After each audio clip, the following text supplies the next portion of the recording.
G'day everyone, welcome to episode 26 of Miami Masterclass. My name is Ian. We are going to run through the month of April 2018 to start off the season. If you remember from the last episode, we were expected to win the division, so we usually start off pretty poorly in April, and hopefully that doesn't continue this year because we need to start off with a bang, because Atlanta and Washington are expected to really push for the division title, and if we're going to win the division, we have to start off early and set the pace. So this is going to be a rather quick episode, truth be told, because not a great deal happens in April, and I've already got a personal message, so hopefully that's not a major injury. Oh no, I actually looked at this guy, Bob Jarvis. I don't know why, because I don't ever remember putting him on our shortlist, but he was on our shortlist, and I sort of asked Yamaguchi for a scouting assessment, and I don't know why. I don't even know why he's on our shortlist, because I don't remember. His name doesn't ring a bell or anything, and look, he's nothing special, is he? So we won't pursue that any further. But yeah, this month's going to be quite quick, so I'm going to try and fill out the episode a bit. At the end of the month, a couple of you have actually asked about viewing my minor league system, my organisation, so I'll actually have a look at that. But first, we've got Pedro Baez out for 2 weeks. That's a real kick in the teeth. I hope this isn't going to be the start of another long season of injuries. Now, who's on our 40-man roster? Now, did I put him on the disabled list, didn't I? Yeah. Now, we've got Grant Dayton down in AAA, along with Tyler Higgins, Nygren, Joe Ortiz. I might bring Joe Ortiz up, actually, because he's not bad. He can fill in for that time. Those 2 weeks. Yeah, so I will talk a little bit about our minor league organisation, particularly our drafted players over the last 3 years, just the top 10, the ones that I've shown you lot. And truth be told, it's not good viewing. It's pretty awful viewing. Our best player, Ryan Mountcastle, you remember I traded him away to pick up Ketel Marte, who's now not even in the team, and Mountcastle's looking really, really good at Seattle. He's going to be something huge. So we've got all these three designated for assignment because basically we didn't have any room on the 40-man roster. As you can see, we're 40 for 40, and these three are awful players. So what I'm going to do is I don't want to release David Phelps on 1.3 million. I think they're all going to be on way too much money to release. Yeah, I'll just throw them all back into AAA for now, just to make up the numbers. Because I've been bringing so many players up into the roster expansions in September, we've just run out of room in our 40-man roster, which is a bit of poor management, truth be told. But I do want to see how some of these guys perform in the big leagues, as we're struggling a little bit. We're 5 and 8. I'd like to have been a bit closer to 5 and 9 now. I'd like to have been a little bit closer to 500 ball. So Baez is ready to come back. Now let's have a look at how our pitching's doing. So, helps if we're on to pitching stats, don't we?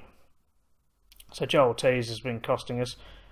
Tazawa has been very, very poor, hasn't he? 21.6. He was really struggling last year.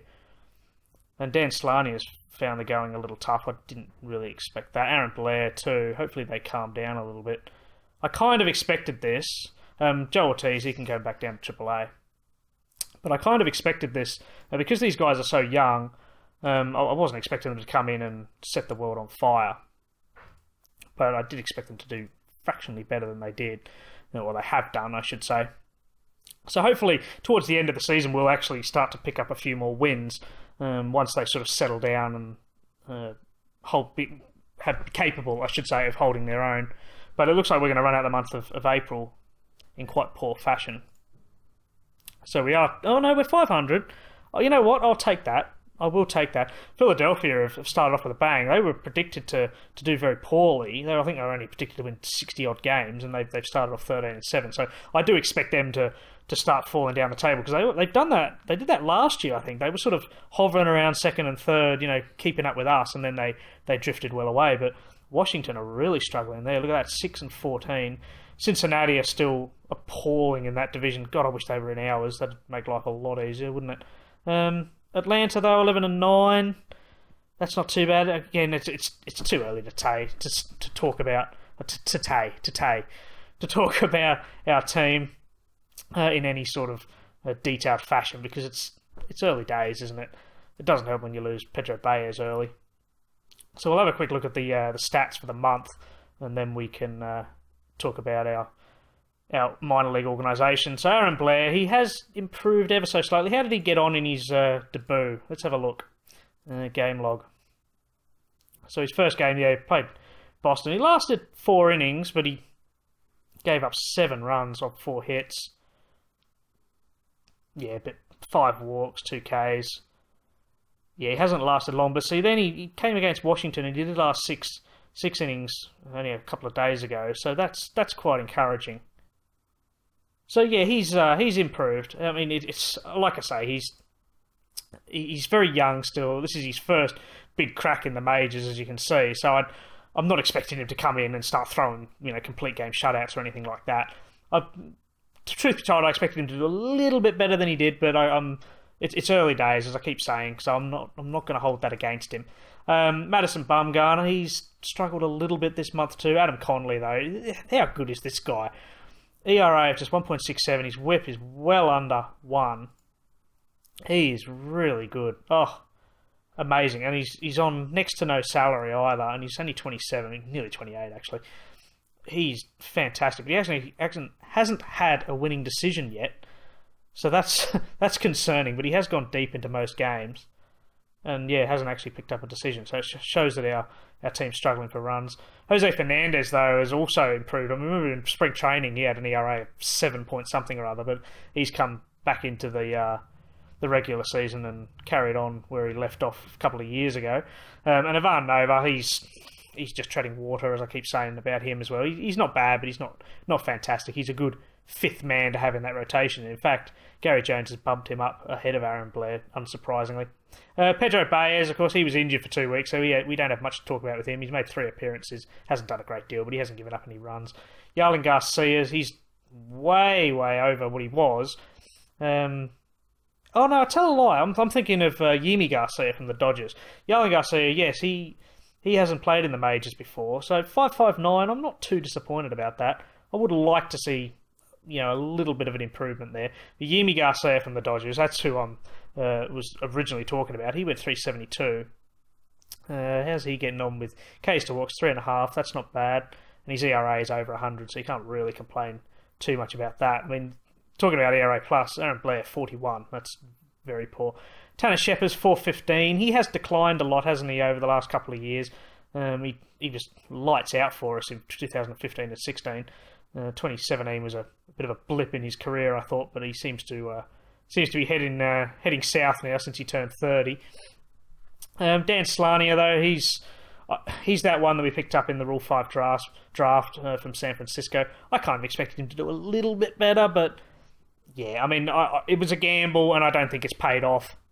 Something that is worth mentioning, actually, is in the last season, I kept going to the waiver wire and going, there's no one on there. And a very keen-eyed viewer, I believe it was Dave or Dan, do apologise because I can't remember your name, actually noticed that I had like a custom view on the filter. And so, yeah, nothing was showing up. But as you can see, we've actually got some guys showing up now. So some of them might... Actually, this guy looks quite good, doesn't he? Jimmy Sherfy, got no control. His stuff's fantastic. He's got 2 good pitches. Now, I wonder why Arizona want to dump him, because he actually looks pretty good. I could bring him in as a replacement to Slania and send Slania back to San Fran, or maybe even demote Yarlin Garcia.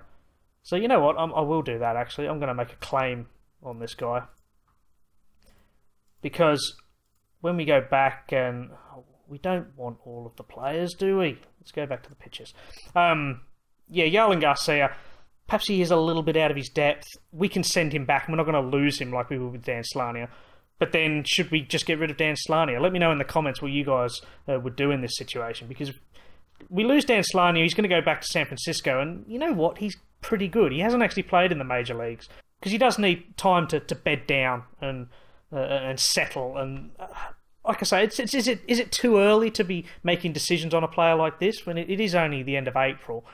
And don't forget, it's his first month in the big league, so I can't really accuse him of being a poor player too early. So what would you guys do? Do you think I should get rid of him? Let me know. But Tozawa, though, I mean, perhaps I should just get rid of Tozawa because he just gives up stupid numbers. I mean, for those pitching ratings and for that money he's on, 4.2 million, he should be on putting out much better statistics, and he's not, is he? He's really struggling. I thought he was closer, I remember, last year, and he was struggling. But then as soon as Bobby Parnell came back, Tozawa actually, his ERA started to go down, and his performances seemed to improve. So I assumed it was just that he was no longer in that pressure role of the closer, but it obviously hasn't helped because he's doing nothing. And Addison Reed, our closer, he's got a low ERA of 2.8, which isn't that great either. For closer, you want it much lower than that. Let's see if he's blown any saves or anything like that. Nope. Where are we? Expanded pitching stats. 2018, so he hasn't blown any saves yet. He's only made 6 from 6 appearances, so that's actually pretty good. I can't complain about that. He can give us as many runs as he likes, as long as he doesn't cost us any games. In terms of our lineup, though, Raul Muto's really struggling. 217 early days though. CJ Cron, he went 304. He's second in home runs behind Mizawa. Joe Panic, 276. He's always hovering around that number, isn't he? He's always in the 270s, 280s. Ruben Tejada's come in. He hasn't made many starts, but he's batting 250. Jose Altuve, he really struggled in spring training. I can't remember what average it was. It was like 180 or 160 or something like that. But he's come in and done 313. But he only made 7 appearances, 3 starts. Perhaps we should be pushing Altuve into the lineup more. I mean, look at the ops. For someone that's a real contact hitter, has absolutely no power, his ops is very, very good. But Pong-Soo Kim, he's made 20 appearances in third base. He's batting 208. That's really poor. I expected better from him. Admittedly, his contact isn't as good as I would like it, and his discipline and avoiding Ks could do with a bit of work. But he's not too bad. You know what? His ratings have declined, haven't they? Our head scout thought he was really good, and he's not. So we could even possibly offload him and bring Martin Prado back up. Is he too early to bring up? I don't know. Marco Hernandez, that's not good, is it? 182. Perhaps we could get rid of Marco Hernandez, but again, he's got good numbers, really. He's not a power hitter, but I'm not bothered about that. Perhaps I'll give him 1 more month. Same with like Dan Slania, and then we'll make a decision, on whether we should get rid of them or not. Plus, it gives you guys a chance to let me know what you guys think, so I don't make any brash decisions. Ketel Marte, though, he's put up massive numbers. I mean, if he keeps that up, we're going to win the World Series. In 11 games, 2 starts, he's batting 700, which is fantastic. I mean, if he keeps that up, then yeah, he's going to be a Hall of Famer for sure. Carl Schwarber, he made 19 appearances, 256, not too bad. Casey Soltis, he's really struggled as well. I mean, he's 4 games started. He's not done a great deal. Abraham Almonte, though, he's been a surprise contributor, 385 average, not too bad. His ops is very, very high as well. 5 doubles, which is tied with Joe Panic and CJ Cron. But he hasn't made many appearances, so I'd like to actually see. So it looks like Tyler Naquin is getting the nod in centre field, and he's putting up numbers of 254. So Naquin might have been a good signing for us, as I believe his ratings have improved ever so slightly in the head scout's eyes. And Nomar Mazara, I mean, I'm so pleased we brought this guy in. He's so much better than Giancarlo Stanton. Maybe not in real life, but particularly in this save. Mazara just can't seem to do anything wrong. He's got 5 home runs so far. He's going to get very close to that 34 that he had last year. I really want him to get a MVP award or something this year because he really deserves it. I will have a quick look, actually, just to quench my interest. I will have a look and see how Stanton's doing. So he's made 19 games. He's got 7 home runs. So he's got 2 more than Mazara. He's batting 257, which is about the same, I believe, as Mazara. Oh, Mazara's 347. So Stanton's got 2 more home runs than Mazara, but Mazara seems to have got on base a lot more. 425 with 600 slugging. And yeah, he's on base. Yeah, see, Stanton's on base and slugging is actually fractionally lower, I think. So maybe that is a good trade after all. But what I will do is I will have a quick overview then of our drafted players. The ones from last year, I'm not going to talk too much about these because they haven't really had much time to develop. But Dominic Foscolina is the big one, isn't he? Look, his overall's already well over 1, and he's got a lot of potential. In terms of numbers, though, I mean, it's early days in 2018, but it looks like he's struggling a little bit in single A, and he did step up in double A as well, and he didn't do too badly, obviously just covering an injury or something. But last year he put up quite solid numbers in single A. Short season single A. So he's the big one. We've also got players like Lekic, Lebowski, and Gonzalez. Lekic and Gonzalez are in short A. And Lebowski's just in A with Foscolina, but all 4 of them have got real potential by the looks of things. So they're going to be something to keep an eye on. After that, it's depressing viewing. Ben Baird, we picked him round 5. I thought he was going to be a lot better than he was. Our head scout rates him quite highly. OSA ratings aren't nearly as good. But in 2018, he's not doing too badly in just the 3 games that he's played. Last year, he spent most of his time in short A. Those numbers aren't anything special, are they? So I'm a little bit disappointed in him. Josh Hernandez, though, is a catcher. He's looking pretty promising. But he doesn't have great batting ratings. Our head scout seems to think he's fantastic.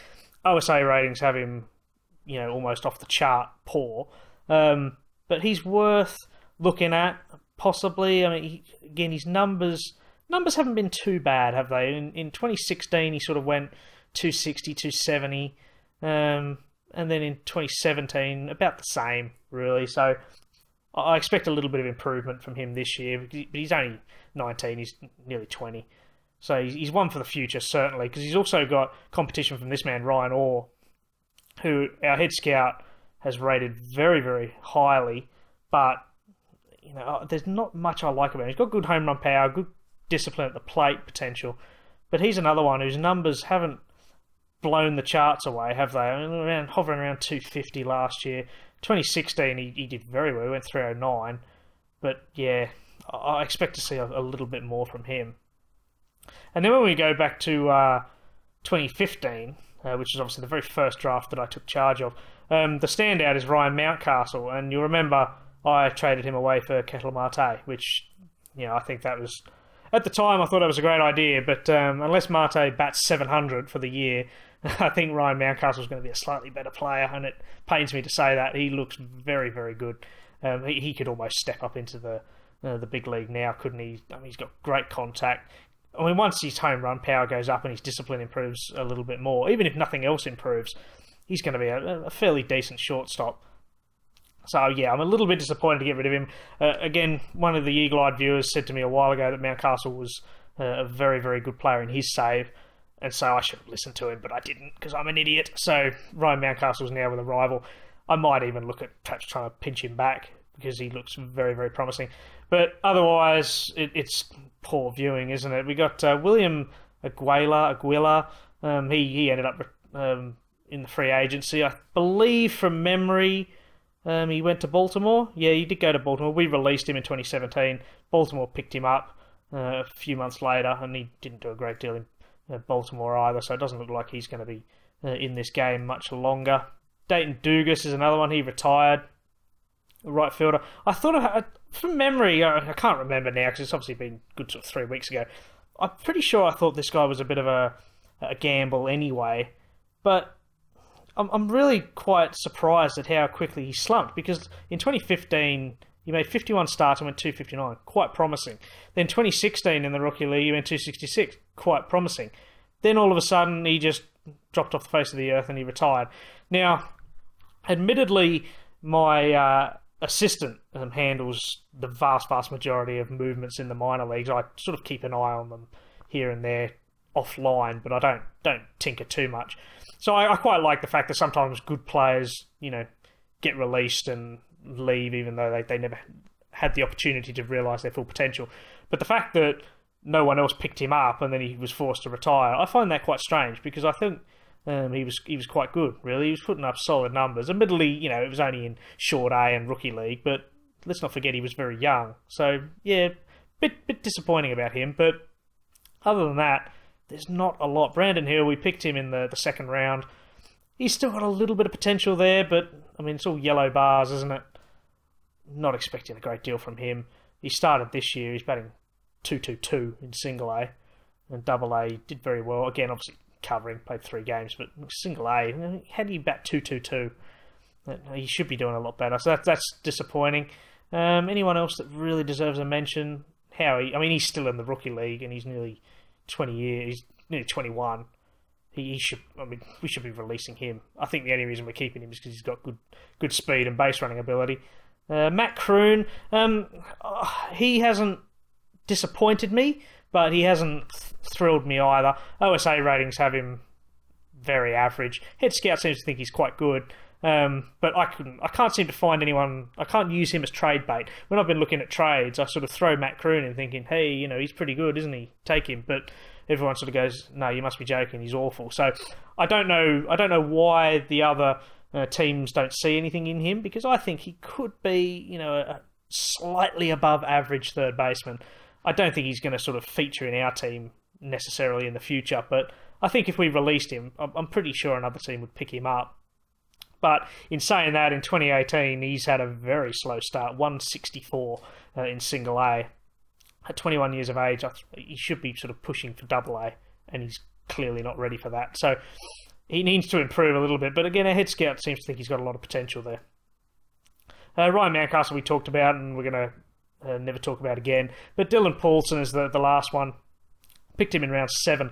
And yeah, he's nothing, is he? He's a head scout giving him a 2-star potential rating, but OSA ratings have got him much worse off than he is. So he might be one that might, you know, improve enough to squeeze into AAA, because as you can see in this season, admittedly only 17 games, he's batting 328. So I can't really complain too much about this guy, but he hasn't done much, has he? So really, all the players that I've drafted, except for Mountcastle, have been pretty poor, and that's a worry. But we have got these 2 catchers, Josh Hernandez and Ryan Orr, coming through, along with, where is he? Dominic Foscolina, the second baseman. He's someone to really keep an eye on too, and he's playing in single A from an unknown city of birth. So that brings an end to April 2018. We're sitting 500 ball. I always sort of say 500 ball is a good target.